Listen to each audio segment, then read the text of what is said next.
Давным-давно жили на свете старик со старухой. Хорошо жили, но вот беда, не было у них детей. Однажды старуха пекла пироги, а старик сидел возле нее. Взял он кусок теста и говорит: Эх, нет у нас сыночка. Сделаем-ка себе мальчика хотя бы из теста. Слепили они из теста мальчика, положили на лавку, а сами занялись делом. Я пошла корову доить, а старик пошел во двор рубить дрова. Когда вернулись в дом, оба очень удивились. Стоят, глазам своим не верят. Мальчик из теста ожил, сидит на полу, да играет с козленком. Как же нам назвать нашего сына? Сделали мы его из теста, пусть он и называется Камыр. Стал Камыр расти не по дням, а по часам. За 1 месяц так вырос, как другой за целый год не вырастет. И сил у Камыра с каждым днем прибавляется. Вышел Камыр как-то на улицу поиграть. Стал бороться с мальчишками. Поднял одного и подбросил выше дерева. Упал мальчишка на землю, лежит, подняться не может. Подбежали к Камыру другие ребята. Хотели его побороть, да не смогли. Он сам всех раскидал. Лежат мальчишки на земле, охают.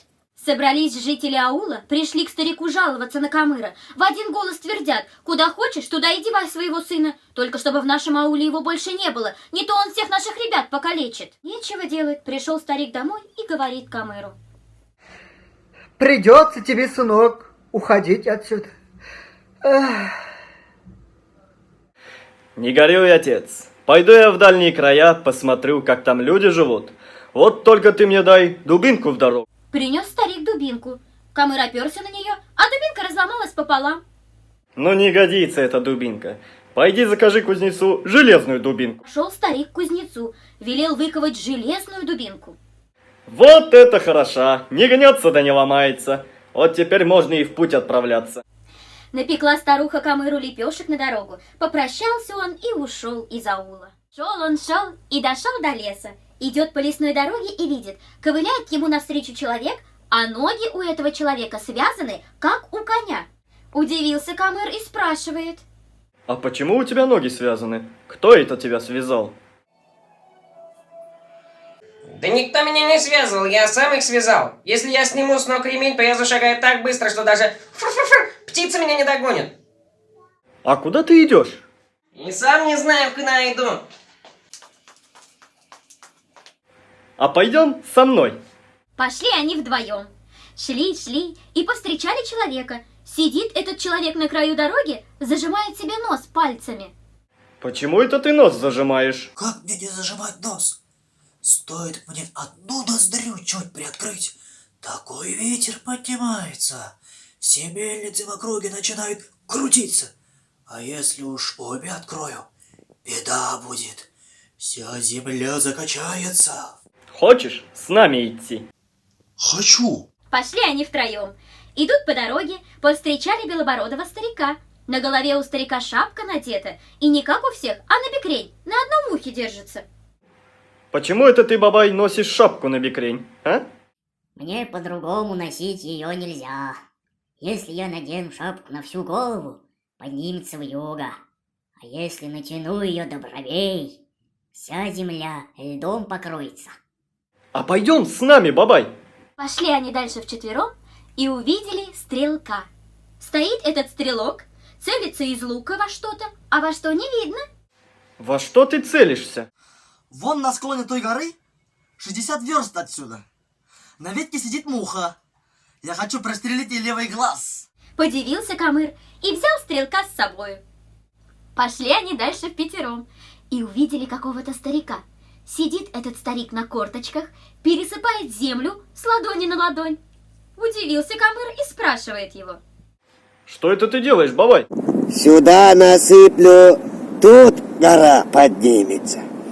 Сюда насыплю, тут гора поднимется.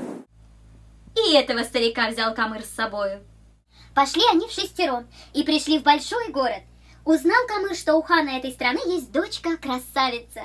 Пошел он со своими товарищами к хану, стал его дочку сватать. А хану не хочется выдавать дочку за неизвестного джигита.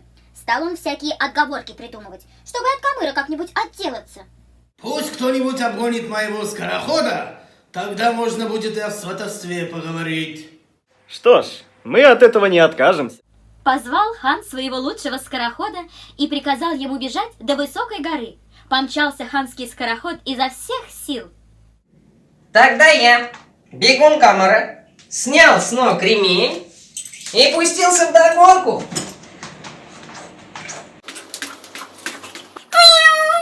Быстро я обогнал ханского скорохода, прибежал к горе, лег на траву и стал поджидать, когда ханский скороход прибежит.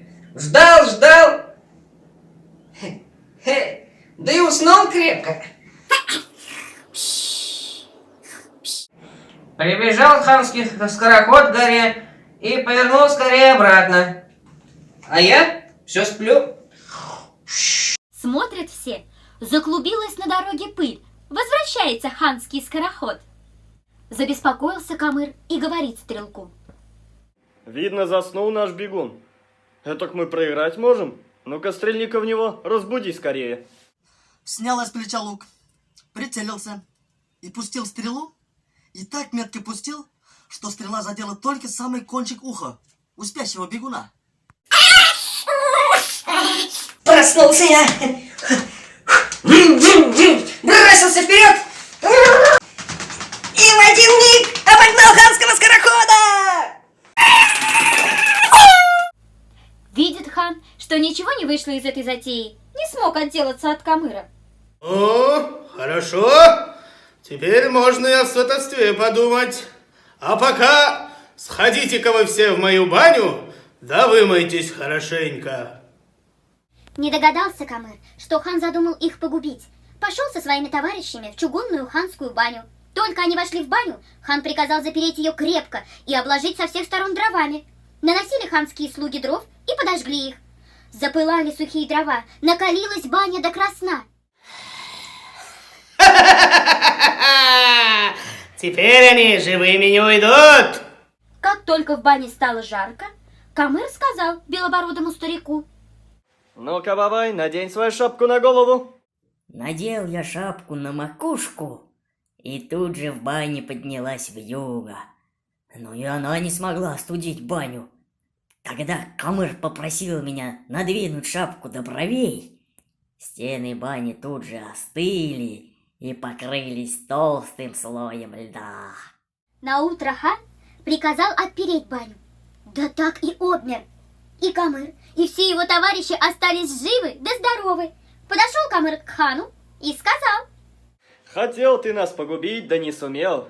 Говори мне прямо, отдашь свою дочь за меня или нет?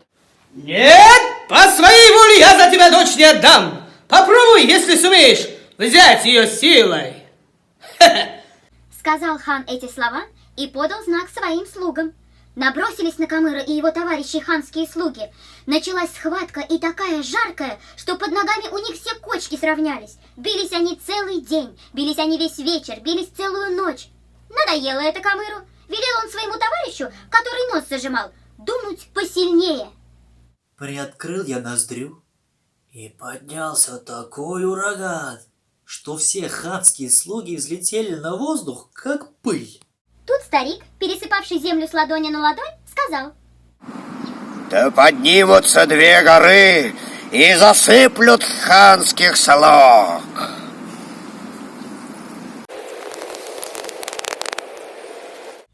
А хан все не унимается, зовет своих воинов. Прибежали воины, кинулись было на Камыра, а он взмахнул своей железной дубинкой и разогнал всех. Испугался хан и выдал свою дочку за Камыра-Батыра. Посадили невесту на быстрого коня и увезли к родителям Камыра. 30 дней пировали, 40 дней свадьбу справляли. Гостей мясом неродившейся кобылицы угощали. И я на той свадьбе была, мед из пустого ковша пила.